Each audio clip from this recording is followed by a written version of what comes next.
सासू सासरे गावाला चाललेले म्हणून सगळी गल्ली जमा झालेली। एका गाडीवर भाऊ आणि सासरे बसणार होते आणि एका गाडीवर मी आणि सासूबाई आणि कारभारी बसणार होते। सगळी ठिकी पोटी बोसकं बुसकं सगळं काही घेतलेलं होतं। डेकोरेशनचं सामान पण पाठवलं।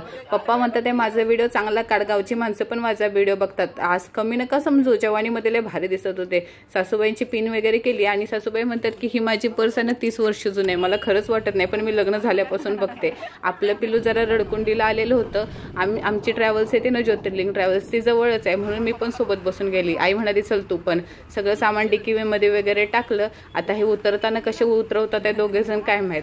अरे हे जाते ना जाते तोपर्यंत ट्रॅव्हल्स हलते ना हलते तोपर्यंत हे जाऊबाईच्या पिरमुट्यानं जो घोंगाटा घातला तिथं जे रडायला लागला तिथं आमचा हसून हसून पोटात दुखायला लागलं। चप्पल बिप्पल पैसे सगळं तिथंच त्यानं फेकून दिले।